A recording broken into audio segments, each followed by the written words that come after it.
And here we go again.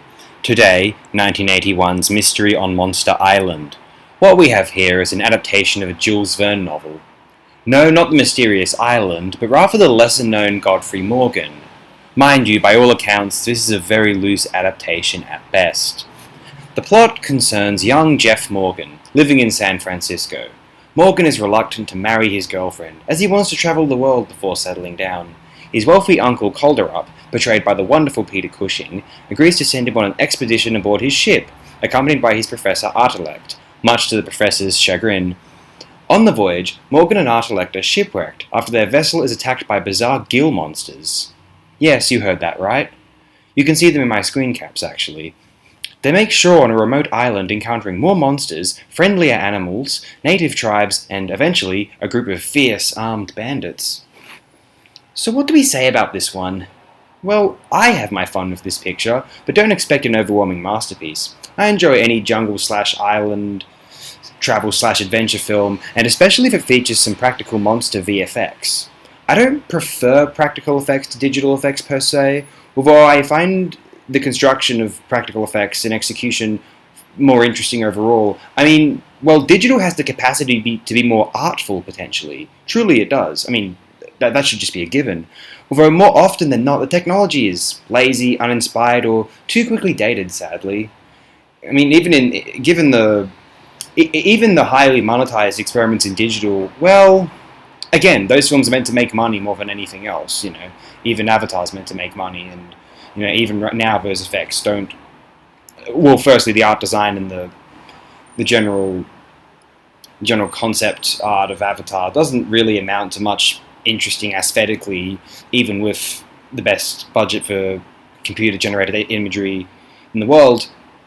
But, yeah, even now it just seems flat and uninteresting. For I do appreciate Avatar's... There's a reasonable physicality to its computer generation, which is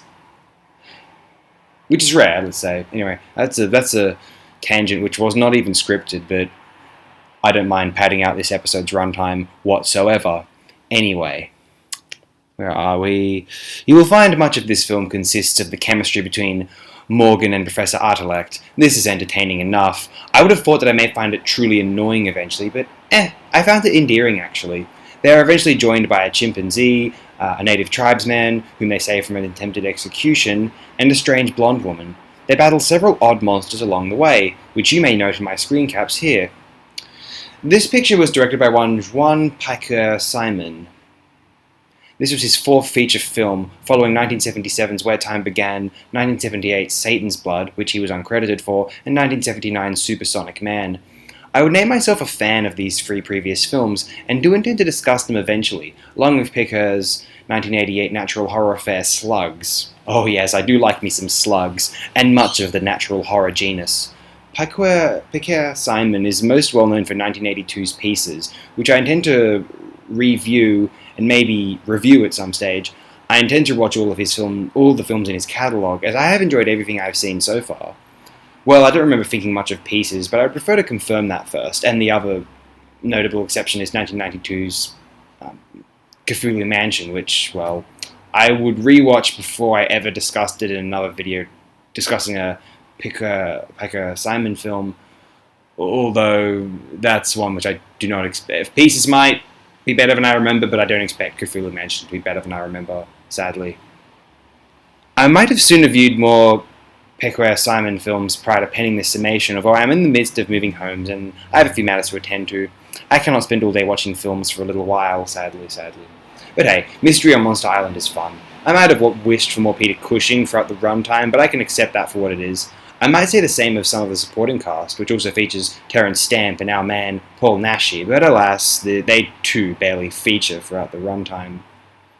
I like me a monster romp, and I'm always on board for an old-school jungle or island adventure, as evidenced by my initial entry in this program being 1955's Escape to Burma, one may recall.